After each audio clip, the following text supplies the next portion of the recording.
The waiting area feels too quiet for a hospital, lacking the usual bustle of voices and footsteps.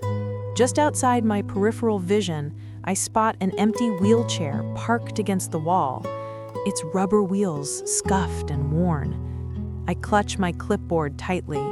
The paper crinkles under my grip, as if it's ready to crumble away beneath the weight of my anxiety. Each tick of the clock amplifies the urgency in my chest. I can't help but wonder why Marcus isn't here yet. I scan the room again, half expecting him to stroll through the door with that familiar lopsided grin. The absence of his presence gnaws at me, more pronounced than the sterile scent that clings to the air. It's been nearly an hour since I checked in, and all I have are these plastic wristbands slipped over my wrist, a reminder of where I am and what could be coming. A nurse glances my way, jotting down notes on her clipboard with quick strokes. She seems distant, focused on her tasks, while I feel increasingly alone in this sterile space. My heart races as I picture Marcus sitting at home, maybe scrolling through his phone instead of worrying about his mother. As frustration brews inside me, I take a deep breath and exhale slowly, trying to ground myself. This isn't just a routine checkup, it's a test of our bond, one that feels fragile, like glass under pressure. Would he really care enough to show up? Or was he just waiting for news about my health? Not out of concern for me, but for what it means for him. The door swings open suddenly, and there stands Marcus. He looks disheveled, his hair tousled like he just rolled out of bed, and there's something unreadable in his eyes as they scan the room. Relief washes over me momentarily at his presence, before doubt creeps back in. "Mom," he says, rushing toward me while adjusting his shirt as if trying to appear more put together. "I'm so sorry I'm late." I nod slowly, digesting his words while observing his hurried movements, how they contrast sharply with the stillness around us. Each step he takes seems heavy-hearted, and yet there's a flicker of annoyance in the way he speaks, as if my need for him is an inconvenience. "Did you eat?" I ask softly, hoping to find some warmth behind his exterior. "I grabbed something on the way." He shrugs dismissively as he slides into a chair beside me and runs a hand through his hair. The action reveals more than it hides. It shows me how much he wishes he were elsewhere. I want to reach out and assure him that being here matters more than any meal could offer. Instead, I notice how tightly his fingers grip the armrest, an unconscious gesture betraying both irritation and discomfort. Securing a few stray strands of hair behind my ear, I refocus on him. "They'll call us soon," I say evenly, searching for any hint of connection between us amidst the tension brewing silently in this small bubble we occupied together. Marcus shifts in his seat again, but keeps his gaze lowered, as if avoiding eye contact would shield him from whatever negative energy hangs between us. Something feels off. This reunion wasn't supposed to feel like an interrogation. Just then, a nurse approaches with a clipboard tucked under her arm. Their existence is increasingly intertwined with every second spent here. "Mrs. Parker?" she asks brightly, while scanning her notes before looking up at us. "Yes?" My voice is steady, even though apprehension churns within me like stormy waters. "We're ready to take you back now," she says efficiently, before turning slightly toward Marcus. "You're welcome to join us." His expression hardens slightly at that invitation, a subtle flicker that suggests reluctance beneath surface politeness. "I'll wait here," he replies without hesitation, looking anywhere but at me or the nurse. Instantly, disappointment seeps into my bones like cold water washing over skin exposed too long in winter air. In that moment, the power dynamic shifts dramatically between us. Suddenly, it's clear who holds control over our relationship right now. Marcus has chosen convenience over connection once again. Still feeling uneasy about everything unspoken lying heavy between us, despite nodding politely toward the nurse's departure gesture, I tap impatiently against my thigh with nervous energy, while grappling with questions swirling in my mind. Why does he keep holding back? What am I doing wrong? You know, I begin cautiously after another moment passes filled only by silence, punctured occasionally by distant chatter echoing through hallways outside this cocoon we occupied together. His eyes narrow slightly at my suggestion, but remain glued firmly downward again, this time looking almost pained, as though admitting defeat would crack open old wounds neither one knows how to heal anymore. I said I'm fine here. His tone is sharper now. Frustration prickles along my skin like static electricity filling an empty room. What does that mean exactly? My voice raises unintentionally. Anger flares within me unexpectedly as if sparked by some external force. Accumulation of worry mixed with unfulfilled hopes, tinged by years of watching our interactions dwindle down into meaningless exchanges like sand slipping through fingers, unseen, until nothing remains anymore except memories fading away quietly back into shadows, left behind long ago when things were simpler between us, once upon a time. Before he can respond further, another nameless figure rushes past towards another patient somewhere nearby, leaving me startled, momentarily lost within their whirlwind blur. What happens next hangs heavily above us both, like thick fog engulfing everything we might have shared today, a lingering uncertainty trailing behind, caught somewhere between hope and hopelessness, lingering just out of reach, till now. I grasp the plastic wristband tightly, its rough surface biting into my palm. The fluorescent lights above hum, casting a glaring glow that sharpens the anxiety pooling in my stomach. I can hear the distant beeping of machines and the muffled conversations from nurses just beyond the curtain. Each sound echoes like a reminder that time is slipping away. The nurse reappears, clipboard in hand, her pen poised above the page. She seems distracted, tapping her foot lightly against the ground as she flips through charts. Her gaze catches mine briefly, revealing a flicker of sympathy before she resumes her task. I shift in my chair, feeling the hard edge dig into my thigh. "Mrs. Parker," she finally says, looking up with an expression that is both professional and weary. "The doctor will see you now." My heart races at those words, a sudden rush of anticipation mixed with dread coursing through me. I stand up too quickly, nearly knocking over the chair behind me. As I follow her down the hallway, I catch a sight of a family waiting near another consultation room. A mother wipes tears from her eyes while two children sit quietly beside her. Their innocence contrasts sharply with my own turmoil and makes each step feel heavier. When we reach the doctor's office, I hesitate at the open door. The air feels charged with unspoken possibilities as I glance back at the nurse who nods gently, urging me forward. Crossing the threshold is like stepping onto an unsteady tightrope. One wrong move could send everything crashing down. Inside, Dr. Lee looks up from his desk, and his expression shifts from routine professionalism to genuine concern as he gestures for me to sit. My hands tremble slightly as I place them on my knees, trying to steady myself. He opens a folder filled with test results and starts speaking in calm tones about what they mean, but then he pauses mid-sentence, his brow furrowing slightly, as if grappling with how much to reveal. The silence stretches between us like a taut wire, ready to snap at any moment. I can feel beads of sweat forming along my hairline as uncertainty creeps back in. "What is it?" I finally manage to ask, my voice barely above a whisper. His eyes meet mine, heavy with implications that hang like storm clouds overhead. It's clear now that something significant lies behind those test results, something beyond mere numbers or graphs. And then there's a knock at the door just before he answers me, jarring both of us from our thoughts and adding another layer of tension to an already fraught moment. The scuff marks on the linoleum floor catch my eye, etched faintly like whispered stories of journeys taken. A wheelchair sits abandoned nearby, its metal frame glinting under the muted light. I glance up to find Marcus, my son, seated across from me. His hands are clenched around the clipboard in his lap, his gaze darting toward the door. "Mom," he starts but hesitates. I can see him mentally sifting through his words like grains of sand slipping through fingers.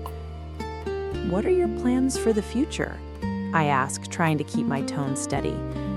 The question hangs heavy in the air between us, thickening with unspoken tension. Marcus furrows his brow and shrugs. "I don't know yet." He pushes back against the chair slightly, as if trying to distance himself from my question. The slight grinding sound of the wheels echoes my unease. "Are you still thinking about starting that business?" I press, searching his face for any hint of enthusiasm. My stomach knots when I see only uncertainty reflected back at me. He stiffens at the mention of the business idea he once spoke about passionately. That was just a thought. His voice is flat now, devoid of excitement. Just a thought? My heart quickens at the dismissal in his tone. It feels too easy for him to let go of dreams that once seemed vibrant. "I have other things to worry about," he replies, glancing down at his watch as if timing is somehow working against him today.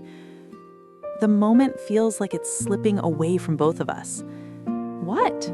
I inquire softly, feeling a lump rise in my throat as I search for connection amid this growing chasm between us.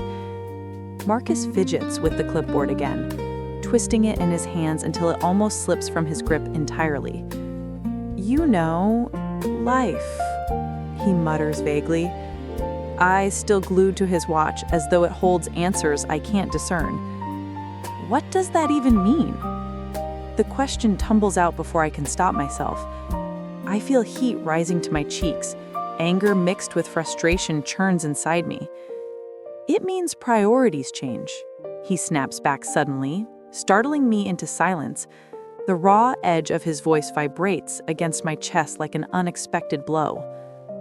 A nurse walks by then, her shoes squeaking softly on the floor as she jots something down on her clipboard without looking our way. Her presence reminds me of how many people move through this space without ever noticing those in need of real connection. "Marcus," I say slowly after she passes, weighing each word carefully as if they might shatter glass if spoken too harshly. "Is this about money? Are you worried about my pension?" He flinches at that word, pension, like it's a hot coal dropped onto his lap.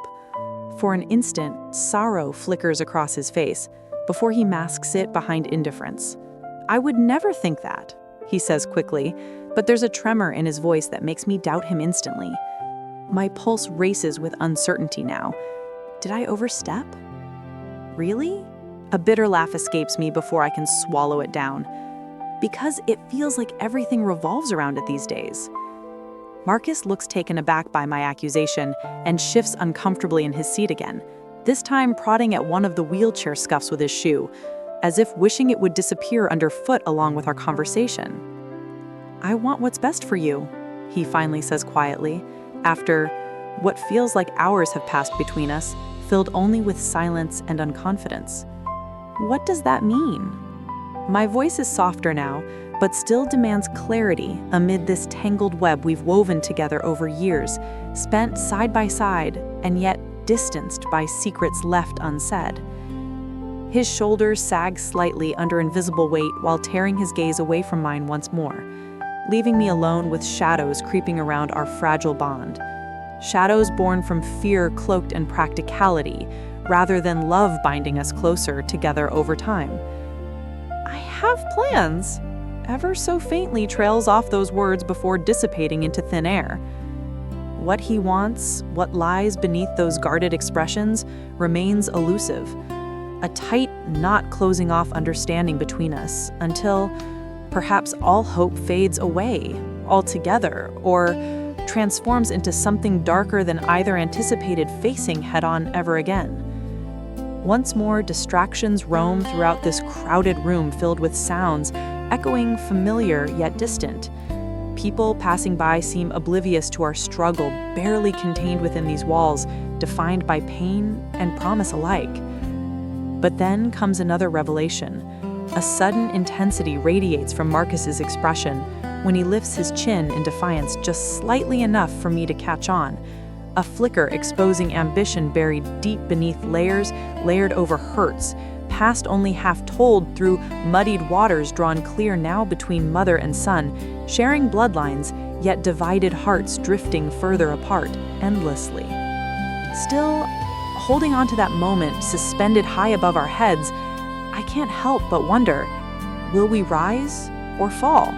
A flash of cobalt blue flickered in my mind. Marcus's first bike, its paint glinting in the sun. I blinked, and the memory faded as I found myself seated on a hard plastic chair in Grady ER. The atmosphere felt thick with unspoken tension. I could hear the shuffle of feet as nurses hustled past me, but their urgency was lost on my racing thoughts. Marcus had called earlier, his voice strained yet insistent. He needed to talk about something important. I tapped my fingers against the armrest, a nervous habit I hadn't broken since childhood. The clipboard resting on my lap felt heavy, filled with questions I didn't want to answer, yet had no choice but to confront.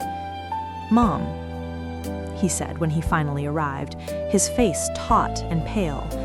Sweat clung to his brow despite the briskness of the air-conditioned waiting room. "Are you okay?" I leaned forward instinctively, searching his eyes for answers that felt just out of reach. He hesitated before taking a seat beside me, drumming his fingers against his knee in a rhythm that mirrored my own anxiety. "There's something we need to discuss. It's about..." He paused, as if testing the weight of the words on his tongue. My stomach nodded at his hesitation. I wasn't sure whether it was fear or anticipation coiling within me as I waited for him to continue. "About Dad's estate." He finally blurted out, glancing around as though someone might overhear us. My heart sank. This wasn't what I had expected to hear today. "What about it?" I managed to ask, while forcing myself not to grimace at the mention of Leonard's name. He took a deep breath, and I noticed how his hands trembled slightly as he spoke. "We should consider selling the house." The words tumbled into the space between us, heavy and startling like a stone dropped into still water. The idea hung there like an unpleasant odor that wouldn't dissipate. "Sell? You can't be serious," I replied sharply, feeling heat flush up my neck. "I am serious." His voice cracked under pressure as he leaned closer, almost pleadingly. "We both know it's a burden now." I sat back abruptly, crossing my arms defensively over my chest. The tightness was familiar but unwelcome. This was not just about the house. It was about memories and legacies wrapped tightly in those four walls where laughter once echoed. "And what do you think will happen next?" I asked quietly after several moments of silence stretched between us like an aching chasm. "I'd use my share wisely," he said quickly, a hint of desperation flooding into his tone. "You know it would help us both." "Help how?" My voice barely rose above a whisper as doubt gnawed at me from within. Just then, Denise walked through the door with her usual bright smile flickering uncertainly away upon seeing us together. She seemed oblivious to our tension, but offered an anchor nonetheless. The warmth of her presence broke through the chill that had settled around us. "Hey, sorry I'm late," she chirped, before noticing my expression and taking note of Marcus's discomfort. The shift in focus provided me with some reprieve from our conversation, a necessary pause that allowed me to breathe again amidst my turmoil. But this wasn't just about money. It was about honor and loyalty woven deeply into family ties. Denise's eyes darted between us as if she sensed an invisible current flowing beneath our surface conversation. "What did I miss?" she asked lightly, while setting down her bag beside me without taking her gaze off Marcus. "Nothing much," Marcus replied, too quickly for comfort, while avoiding eye contact with either of us. His body language screamed unease even louder than words could express. I shifted uncomfortably in my chair, while trying not to display how every muscle in me tightened with each tick of time passing, without resolution hanging over our heads. This wasn't going away easily. Denise smiled softly at me, before turning back toward Marcus again. "You look worried." Her concern hung in the air like uninvited guests crashing a private conversation. Marcus cracked a forced smile that didn't reach his eyes before speaking again. Just family stuff. His attempt at nonchalance fell flat against all three of our shared histories, too intertwined for mere platitudes now. The way Denise tilted her head slightly told me she sensed something deeper lay beneath those simple words. However, small details often mattered more than grand gestures within families bound by love and expectations alike. In this moment, suspended between uncertainty and revelation, who held true power over choices moving ahead? As Marcus fidgeted nervously next to me while struggling internally with decisions seemingly larger than himself, I thought back briefly on how we used to play games together as children long ago, a direct reflection shining bright against these emerging shadows cast over adult dilemmas today. What past sacrifices remained buried beneath bubble-wrapped layers protecting tender hearts?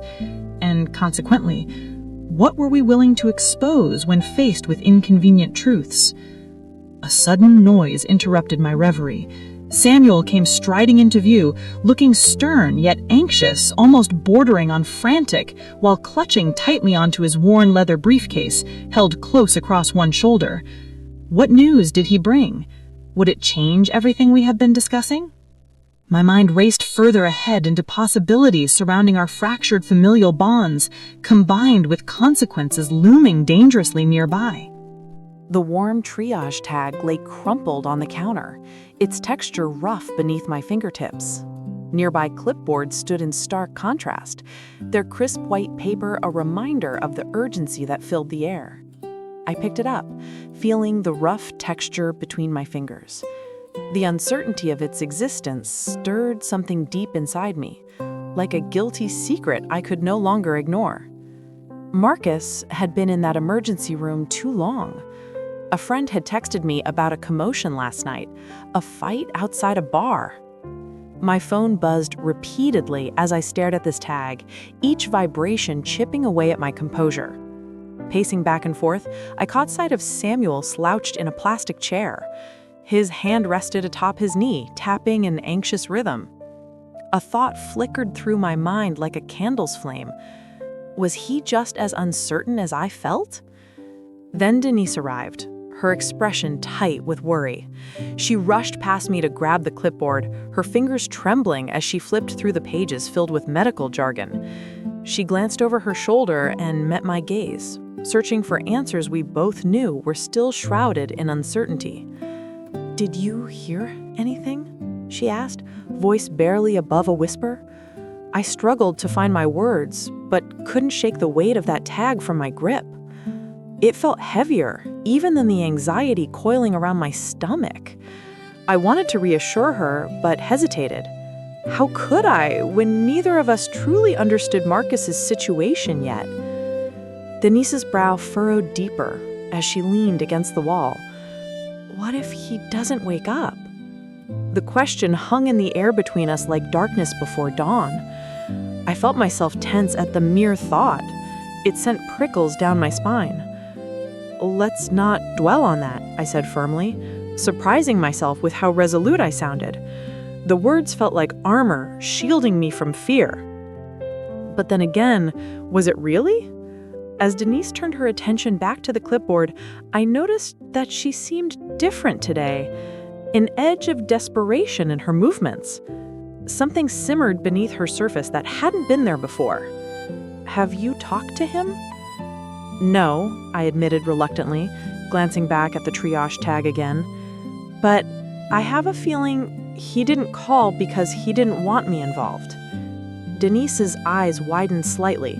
Perhaps she sensed my doubt mingling with maternal instinct. Her silence did nothing to quell the storm brewing inside me. As time dragged on, I could feel moments slipping through my fingers like grains of sand. How often had Marcus reached out in times of trouble? Each unanswered call transformed into another churning question within me. Then suddenly, a doctor emerged from behind a set of double doors. The crispness of his white coat, stark against the dull backdrop, made him look almost surreal, a ghost sent to deliver grim news. "He's stable, but critical," he announced without preamble. A wave washed over me as relief twisted itself into knots within my gut. Still clutching that triage tag, I found momentary solace while knowing things could shift at any moment. "What does that mean?" Denise managed to ask breathlessly. The doctor's eyes seemed to catch mine for just a second before he turned away toward his clipboard. The passing glance sent chills rippling through me. Could he know more than he was letting on? "He needs support," he explained finally, sparing no details about Marcus's condition or his need for family during recovery. At this moment, something clicked inside me. I needed to be there for him, even if it required facing difficult truths about our relationship once more. The thought settled heavily on my chest, like an anchor dropping into murky waters. "I'm going in," I declared decisively, despite not knowing what awaited beyond those doors. Denise's expression shifted from concern to surprise. A flicker of admiration crossed her face before she nodded slowly, as if acknowledging my resolve. Just as I began taking steps towards those looming double doors ahead, doubt crept back in uninvited. What if Marcus didn't see my support as genuine? What if he believed everything I'd done was only motivated by concern for his future, not out of love? I paused mid-stride and glanced back at Denise's worried face. Her own doubts echoed mine in soft layers beneath each question left unasked. The tension thickened around us like fog enveloping an old house where memories lingered uneasily among shadows past. I turned once more towards those doors and felt a rush of determination surge through me, despite not fully understanding what lay ahead or how far apart our paths might have drifted since then. With every step forward into the unknown corridor ahead came one nagging thought. Would this journey be one towards healing or further separation? The faint rustle of a clipboard being flipped caught my ear, and I remembered the way Marcus used to scribble notes in his little notepad as a child. That innocent determination felt so far removed from the weight of this moment. I shifted in my seat, the plastic chair molding to my shape. It was uncomfortable but familiar, a reminder that I was still here, rooted in this hospital, surrounded by uncertainty. Samuel leaned against the wall, arms crossed tightly over his chest. The tension radiated off him as if he were trying to contain a storm within. His eyes darted toward the door every time it opened, searching for any sign of our son. "Do you think he'll come?" Samuel's voice broke through my thoughts like glass shattering on tile. "He will," I said, though doubt crept in like an uninvited guest. My palm instinctively rubbed over the smooth surface of my phone, hoping for some news. Denise had promised to keep us updated, but I couldn't shake the feeling that her words felt more like echoes than solid assurances. The waiting gnawed at me, twisting my stomach into knots. Just then, Marcus appeared in the doorway, looking disheveled with worry etched across his face. He stepped in quickly, almost tripping over his own feet as he rushed towards us. The sound of his footsteps echoed sharply against the tiled floor. "Mom! Dad!" His voice rang out above the hush that enveloped the room. I could see his hands trembling slightly as he ran them through his hair, a gesture soaked in panic and urgency. "Where have you been?"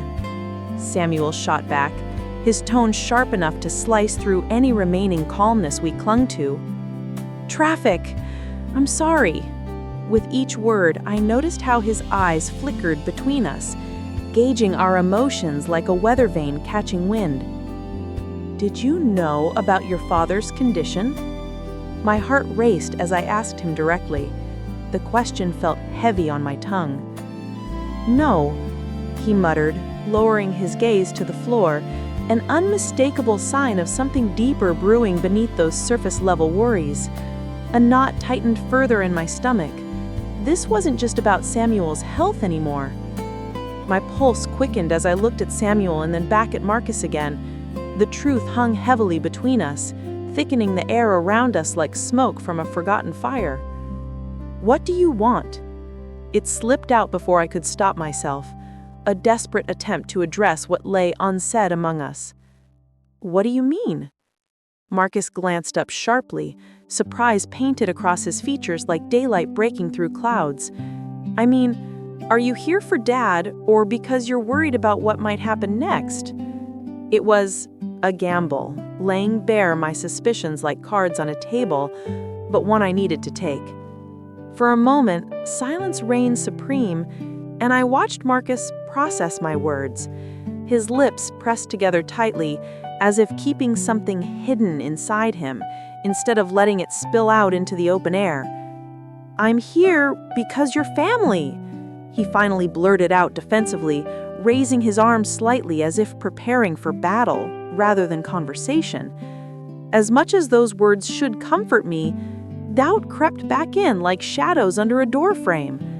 There was an undertone in his voice that suggested otherwise, something more transactional lurking behind familial affection. "Then show me." My voice came out steadier than I expected, despite the turmoil raging within me. "Show us why you're really here." All three of us stood there, trapped at an impasse, each heartbeat amplifying tension, while glances darted around desperately seeking clarity amid confusion, thickening like fog around streetlights at night. Marcus shifted uneasily from foot to foot before finally exhaling deeply.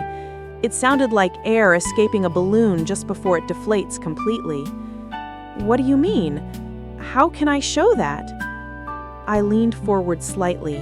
Instinct pulled me closer towards him, as if willing our connection stronger despite doubt threatening to sever invisible bonds, tying us together until now, remaining firmly on tension in separation.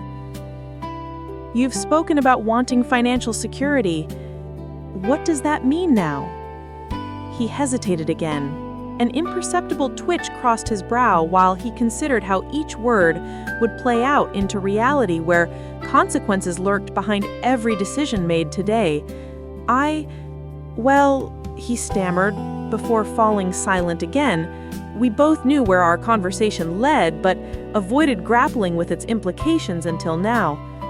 The weight of unspoken fears hung between us, thickening the atmosphere until it became palpable.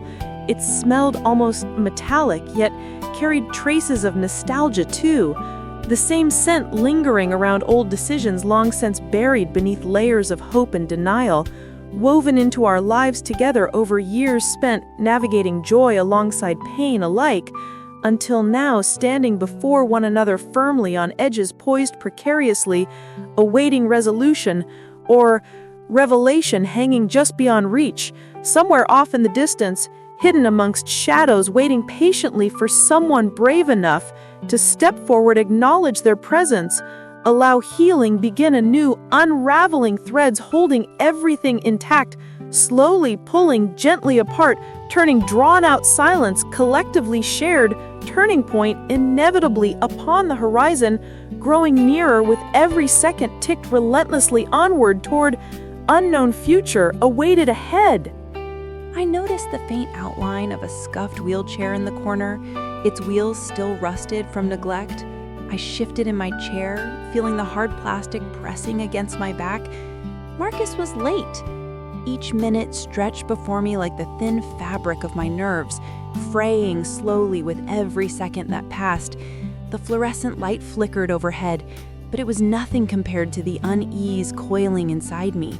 When he finally walked through the door, his shoulders were hunched. He looked worn out, as if he had been carrying not just himself, but years of unspoken words on his back. I pushed my hands down into my lap, grounding myself as his gaze searched for mine. "Mom," he said, voice low and tentative, "I heard about everything." I studied his face, waiting for a hint of something, concern, regret, or maybe even anger, as he took a step closer. "What do you think?" I replied coldly, trying to mask the ache that threatened to seep through my composure. The air between us felt charged, filled with all those things we never seemed to say out loud. He ran a hand through his hair, and I caught a glimpse of uncertainty in his eyes. He admitted, "I know things haven't been great." My heart raced at his openness.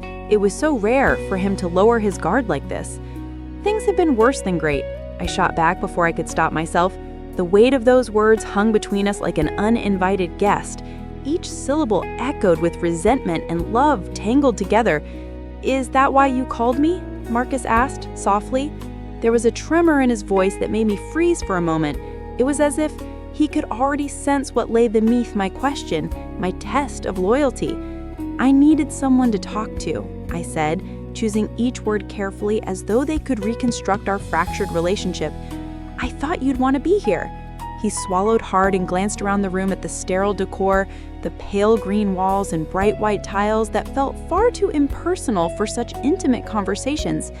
"I want to be here," he replied, finally, yet doubt tinged his tone. What did that truly mean? Was it about being present for me or because of what was at stake?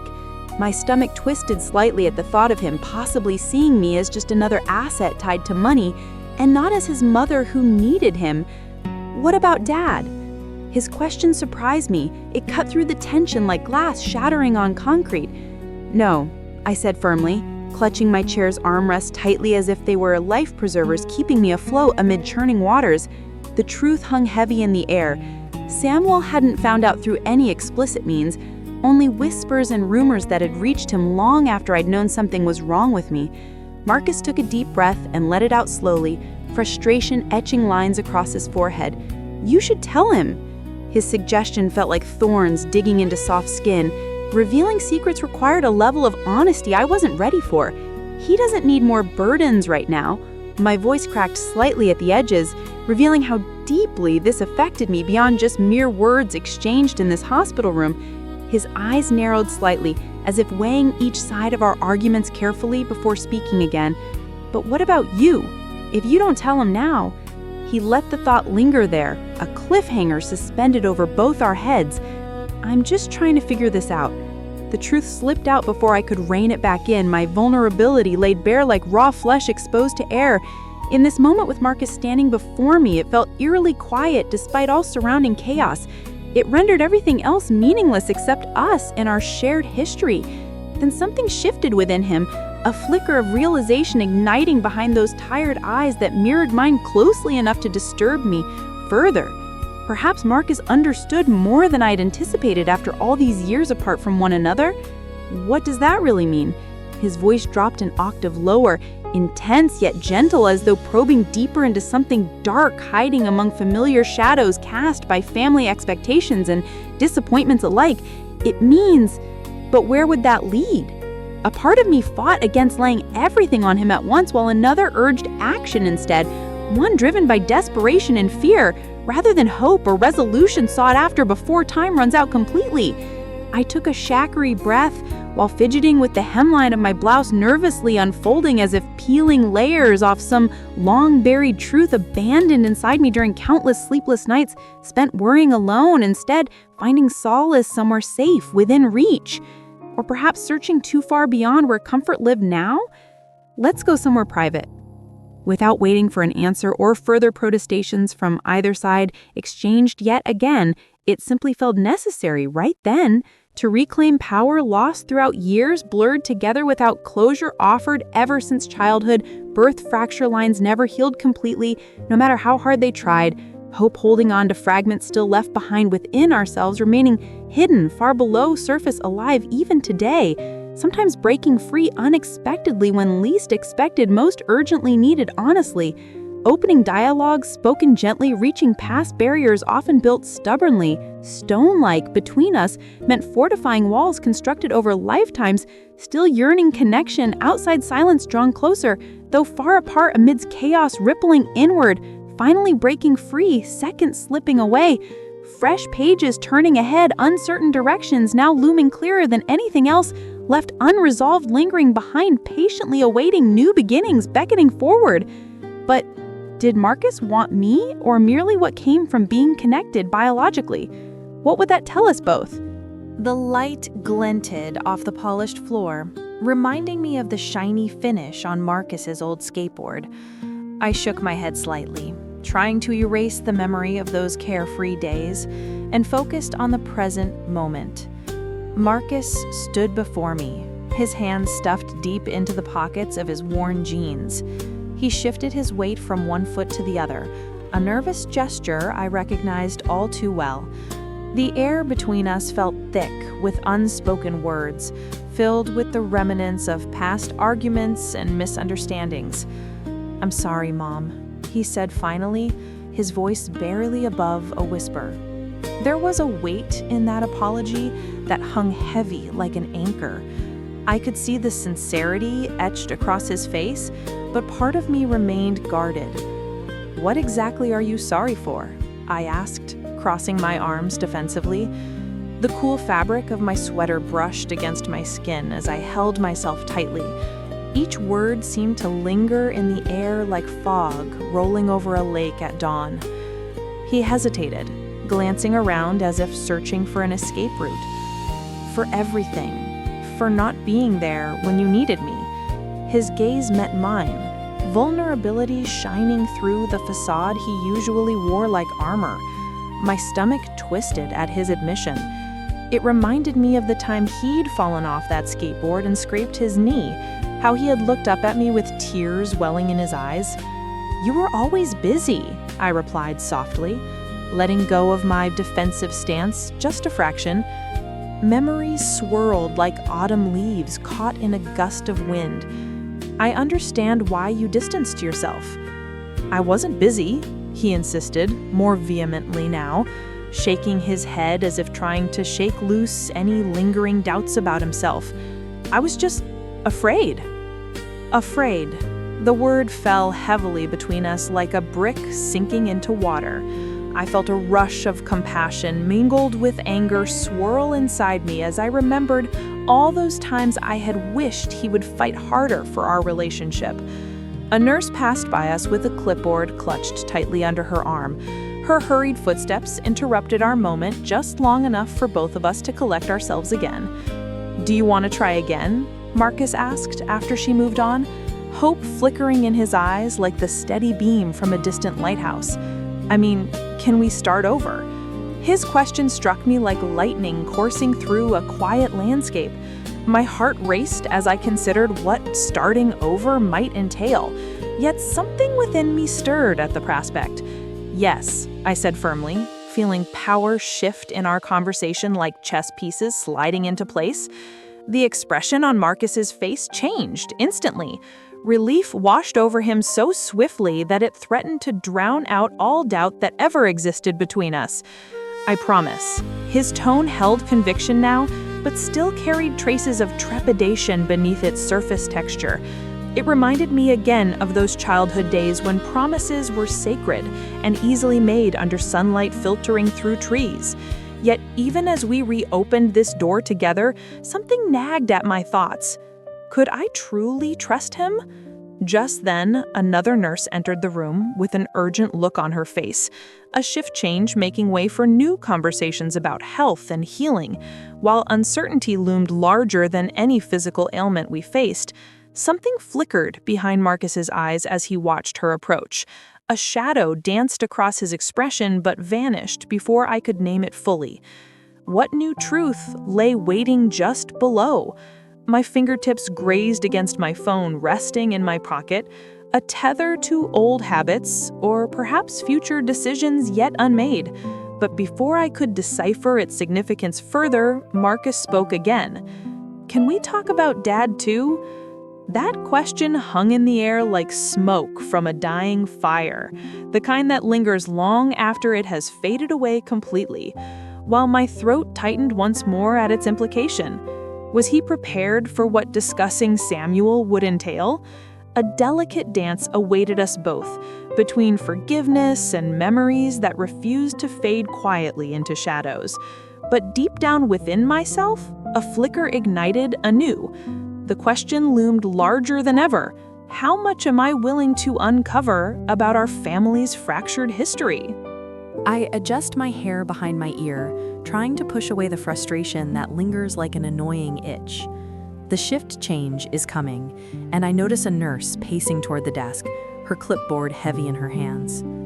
Sam sits beside me, his fingers tapping rhythmically against his knee. The sound is oddly comforting, but also jarring in this tense moment. I can feel the weight of our unspoken thoughts pressing on my chest as we face the uncertainty ahead. The clock ticks louder with each passing second. My eyes drift to the door marked emergency as it swings open and Marcus steps inside, his demeanor more serious than usual. My heart tightens. He looks older somehow, lines etched deeper around his eyes. "Mom," he says, almost breathless as he approaches us. I can see that he's holding something, a faded photograph slipped between his fingers. It's from years ago, a moment frozen in time when life felt different for all of us. "What is it?" Sam asks, leaning forward slightly in concern. His body language shifts from casual to protective, reminding me of how much we've been through as a family. Marcus glances at the photo before meeting my gaze again. It was in Dad's things. His voice wavers just enough to make me uneasy. He hesitates, clearly torn between revealing more or keeping it tucked away like a secret. "What does it matter now?" I say sharply, feeling a rush of defensiveness spread through me. The photograph feels like a ghost haunting our current reality, a reminder of both love and loss, and I want to dismiss whatever emotions it stirs up. "I think it matters a lot," he replies quietly. There's a vulnerability in his posture as he takes a breath and finally hands me the photograph. My fingers brush against its edges, rough with age. As I look down at the image, I feel my heart sink. Our last family vacation, everyone smiling under that big oak tree near the lake house. We were carefree then. There's no questioning what brought us joy back then or how far we've drifted since. "Why are you showing this to me now?" I ask, scanning Marcus's face for answers as if they might be etched there too. The photograph feels like an anchor sinking deep into murky waters. It's familiar, yet unsettling. "It's about understanding," he continues slowly, choosing his words carefully. "About knowing what we had and what we might lose if we don't figure this out." There's urgency in his tone that sends ripples of anxiety through me. I set the photo down on the hospital table with purpose. A decision crystallizes within me. Maybe it's time we dug deeper into our past instead of skirting around unhealed wounds. This conversation could be pivotal, a chance to confront what lies beneath our surface tensions. "I need you both to be honest with me," I say firmly, while locking eyes with Sam first and then Marcus. My voice carries an authority that surprises even me, but it feels right in this moment of reckoning. The stakes have shifted. All three of us stand on uncertain ground together. Sam shifts beside me as if contemplating my request, while Marcus nods earnestly. There's something captivating about this newfound openness among us, that maybe honesty will pave a way forward where confusion has ruled for too long. But just as I feel that spark of hope rising within our small circle here, memories tug at my mind. Those conversations left unsaid over years of silence loom large between us still, like shadows waiting for light to break through them. Before any response can unfold from either side, a voice interrupts from across the room. A doctor strides in with purposeful footsteps and white coat fluttering lightly behind him like wings ready to take flight into unknown skies. "Mrs. Parker?" he calls out with an air of authority that pulls everyone's focus sharply away from our intimate exchanges. There's something urgent in his tone that spikes my curiosity, but also amplifies my unease about how much remains unresolved, even within these walls. "Yes," I respond automatically as he approaches closer, holding a chart filled with details that could shift everything once more. Our lives teetering along an invisible line drawn between hope and despair, one more time today. Suddenly it hits me, the very essence of why we're all here, huddled together like moths drawn towards flickering flames amidst darkness. What will this doctor reveal? And will those revelations tear us apart even more? I could feel the weight of those words hanging in the air. The remnants of our dinner still lay scattered on the table, plates half finished and wine glasses untouched. Each clink of silverware echoed harshly as I pushed my plate away. "Mom, you can't just avoid this," Grady said, his fingers drum-tapping nervously against the edge of his chair. I watched him bite his lip, searching for a way to break through the tension thickening around us. My stomach churned. this wasn't merely about family secrets anymore. As I opened my mouth to respond, the door creaked open. It was Sarah, her eyes wide with curiosity and something else. Was it concern? She stepped inside, shaking off droplets from the rain that had begun to fall outside. The scent of damp earth filled the room, grounding me momentarily. "Is everything okay?" she asked softly, glancing between us like a tightrope walker assessing her path. My heart raced. Her presence shifted the dynamic instantly, as if both comfort and chaos had entered simultaneously. "We're just talking," I managed to say. But my voice felt thin against Grady's frown and Sarah's probing gaze. Suddenly, clarity hit me like a wave. I had to confront the truth head-on. "Let's lay everything out," I declared firmly. A numbness settled into my fingertips as I reached for my phone to pull at messages I had withheld. Evidence of what lay beneath our fractured surfaces. The air crackled with unspoken words. Grady shifted in his seat again, and Sarah's brows knitted together with worry. What revelations would come next?